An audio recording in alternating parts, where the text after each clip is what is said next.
No, Georgia. No. Nope. Don't lick my face. Good girl.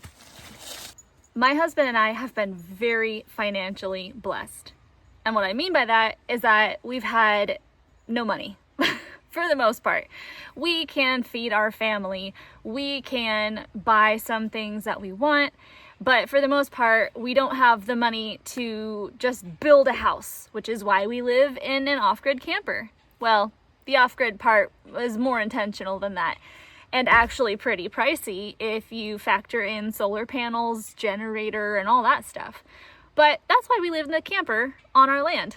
And as uncomfortable as that can be, especially as a very large family, it has been really in our best interest to not be able to build a house right away.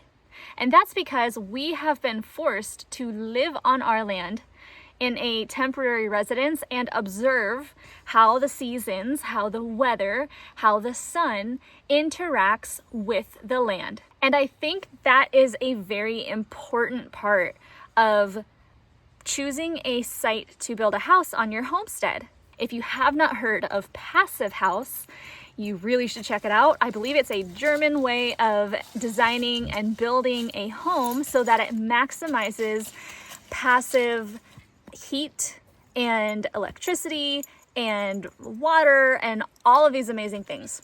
But really what passive houses do is they pay respect to the sun. Don't lick my mouth. No, down.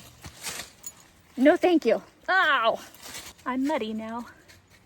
Ideally, we want our house to be south-facing, so that's going to allow a lot of natural heat through the sunshine to come into the home during winter months. We also are going to have to pay attention to what windows are facing the south in order to get that sunshine to come through, and several other things we need to keep in mind when it comes to window placement and generally just the positioning of the home on the land.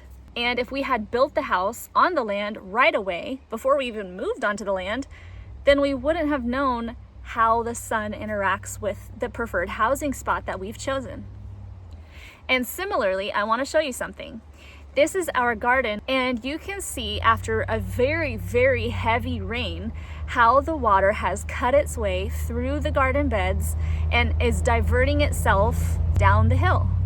This is very, very important because say that you plant a bunch of seeds in your garden in the spring and then you have a huge spring rain, that water is going to come and cut in and just sweep away all of the seeds that you paid so much money for or that you saved, and it truly is a preventable occurrence. And other than the sun, I would say that the water, how the rain, how water runoff, or even if you have any natural springs at different parts, different seasons of the year, those are very, very important things that are vital to understanding before you build on your land. Because say that you build a house and it's perfectly oriented in the south-facing direction toward the sun, you've got great windows letting in that natural light during the winter, but what happens if you put it down at a lower elevation of your land, maybe directly on a concrete pad or just more flush with the ground, and then you have a huge, huge rain come through? You'll have issues with flooding, with dampness, and ultimately that's going to lead to a compromise of your foundation of your home that you have worked so hard for. I don't want that for you. You don't want that for you. So consider, as if you have the money, which a lot of us don't right away, but if you have the money or the ability to get a loan and that's something you want to do to start building right away, awesome, that's exciting. But consider living for at least 6 months, but I would recommend a year on your property so that you can see how the seasons interact with your land. I promise you that is going to give you so many rewards just by being a little bit patient. And maybe you're like us, that you're so financially blessed that you don't have a whole lot to work with and you have to cash flow it as you go. I know that one day when you have your own home built, you are going to look out on the balcony, sipping your hot cup of coffee or tea, enjoying the morning, enjoying the evening, and just loving the spot that you picked because you did it with wisdom and you did it with information. You think I forgot to love her. False.